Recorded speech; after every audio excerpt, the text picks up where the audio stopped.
We cannot talk of a future if we are not investing in the present. When there is a spread of a particular disease, it spreads very fast.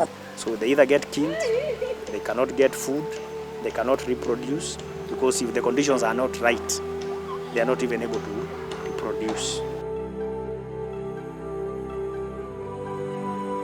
The future of conservation in Kenya is actually with us. It is us. The effort that we are doing today is what will ensure that the future that we are talking about will actually be there. And therefore, we need to take care of them.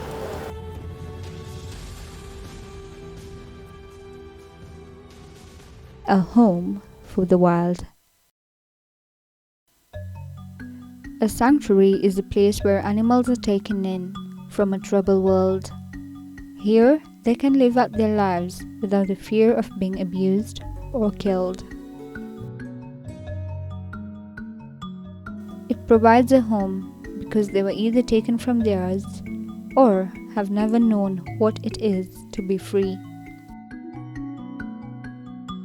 A place where, because of unforeseen or unfortunate situations, they have fallen back on to survive. A sanctuary is a gift given to those who need it most. But truthfully, the world does not need more sanctuaries. The world needs new ways of thinking. A new respect for the land and its creatures that gives us everything we know. A daunting task, but the task has already begun. There are those who wake up every day and fight for a world where all of us creatures live in a balance suitable for generations. And for now, they tackle the seemingly impossible task that is freeing those away from the wild. They provide them with a place where they can call home. A home for the wild. I visited Nairobi's most famous sanctuaries, the Kenya Wildlife Service Orphanage and the African Fund for Endangered Species, the Giraffe Sanctuary. Let's find out more. Kenya Wildlife Service is a government institution, actually a parastatal, with the mandate of managing and conserving Kenya's wildlife. We have about 100 different species, all the way from birds, reptiles. Most of them came here under duress. Either they were orphaned, they were sick. We also have animals that have been found with people who don't have permits to keep them. So we actually had to confiscate. You'll find somebody with an African grey parrot, somebody with a snake, they don't have the proper documents, guinea fowls. So sometimes we're actually forced to confiscate those animals.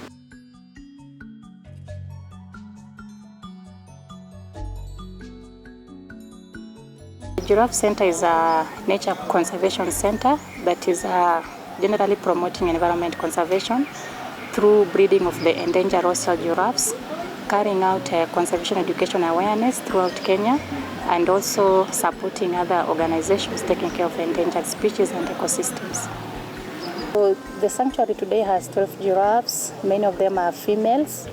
We have 5 breeding females and 1 breeding male, and then some calves, which at some point they'll go out into the wilderness. The giraffes are very friendly animals, but again with the policy of no food, no friendship. So to interact with the giraffes very well, we'll give you some food pellets, which will just feed a piece at a time to bring the friendship with the giraffes.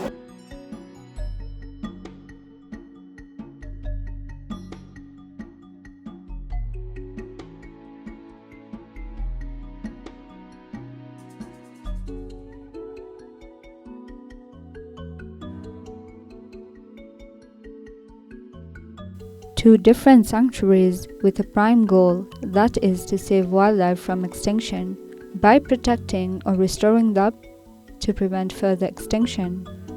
Before we begin, What is the current situation on wildlife conservation? The situation is good. We are seeing the endangered species improvement in their reproductivity. Their security has also greatly improved. Poaching cases have really gone down, and I believe if we have the trend that we are having for most of these key species, then the future is bright for conservation. Now, how do these sanctuaries help these refuged animals? Yeah, so the main help how we are really helping these giraffes, first of all, is giving them a habitat, because they lost their habitat in the western part of the country. And so, for wildlife, they need the habitat which they can be able to draw food and shelter and even water, and live together with the other living things in the habitat. So that is the main way we are helping the giraffes. Of course, we aim at as much as possible not to have wildlife in captivity. But for one reason or another, you will find that we have animals in these enclosures, orphaned animals, injured animals, and because of that human interaction, they get to know you, and they tend to associate you, with good things because you feed them, you take care of them. So over a period of time, there is that relationship that is established to an extent that even if I leave this facility and come back 2-3 years later, most of the animals will still be able to recognize my presence. Habitat loss and fragmentation, bushmeat hunting, and illegal poaching has had Kenya lose up to 70% of its wildlife since 1980. These sanctuaries take care of wildlife that have been orphaned or injured as a direct result of human activities and nature, to protect them from being endangered. So why are most animals listed endangered, and what is the current happening on that? The first challenge they're facing is habitat destruction. We find that in most of the habitats where we find them, there is an encroachment, and therefore people going in to destroy their habitat. Then secondly is climate change.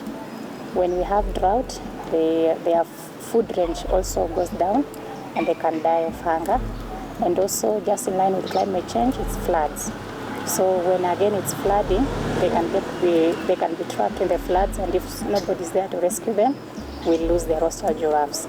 And then diseases, because they're mainly found in fenced habitats.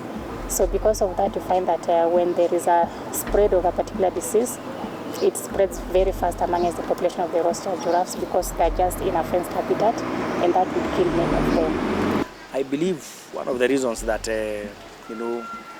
we are seeing that increase is competition, not from wildlife, but from man. Human population is expanding. It comes with requirements. One, there is land, resources, which are not growing, because land does not grow.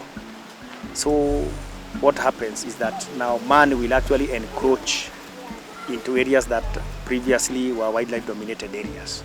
When you look at the Kenyan scenario, most of the pastoralist areas, just from outside Nairobi National Park, Kajiado, extending all the way to Narok, we had a lot of wildlife there. Currently what is happening?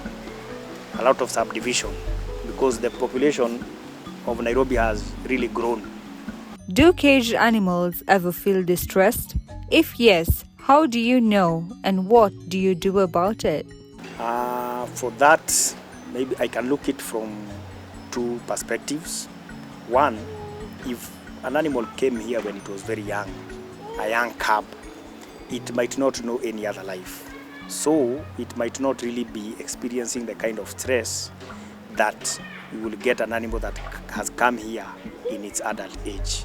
If a cub came here when it was maybe a week old, and you put it in an enclosure, it might not know any other life. But if you bring in an adult one, of course, because it knows that there is more to life than being in an enclosure, you will find very high stress levels. They'll take time before they actually adapt to that environment. Therefore, do these animals get released back into the wild?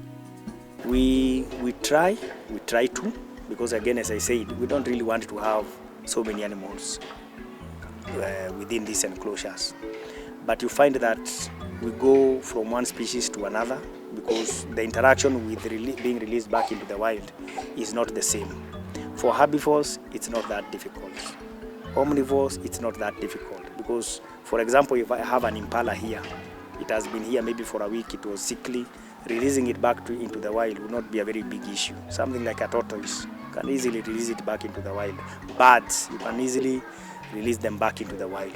But now when you look at the carnivores, you're talking of the big cats, the lions, the leopards. When you hand rear them, feeding them and so on, if you release them back into the wild, it becomes very difficult for them to be able to hunt on their own. More so because if they came in as cubs, hunting is a skill they need to have learned. So once I release them back into the wild, they might not be able to get food, and within a very short time, they'll be having difficulty getting their own food. While the Kenya Wildlife Service prefer to keep the animals in their care, the giraffe sanctuary released them back into the wild. Yeah, the animals do get released back to the wild. We have the breeding giraffes, like I told you, the ones that were brought from other places to come here. And they breed naturally, and then when we have the calves here, at some point when they're 3 years, we release them back into the wilderness, into areas which have the rostral giraffes. So for that, we collaborate with the Kenya Wildlife Service, who are able to come and partner with us in translocating the giraffes from here into the wilderness. Do you think endangered species can be bred in a captive breeding program, then released the ones bred into the wild? Currently in Kenya, we are not running those programs within Kenya Wildlife Service, but I do know countries outside of the country have tried that.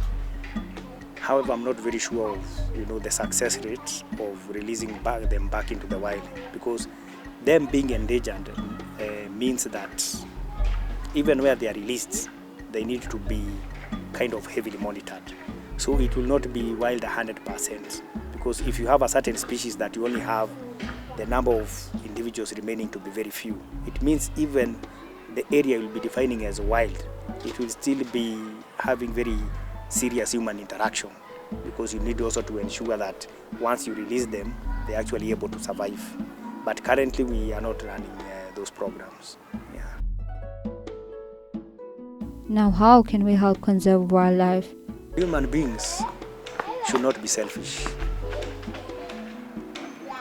This wildlife has been here since time immemorial, probably as long as man has also been here. So we shouldn't be selfish. I believe, like for Kenya, there is enough for all of us. That means there is enough for man, there is enough for wildlife. If we just try to understand what wildlife needs, it needs space, it needs resources. If we balance that, then I believe we can be able to safeguard our wildlife for our own future and for our children's future. Because you can imagine 20 years from now, if we are not careful, and then we have to show our children and grandchildren images of wildlife, telling them that lions used to be here, rhinos used to be here, and yet there is something that we could have done to actually ensure that those children will see those animals in the wild like we found them.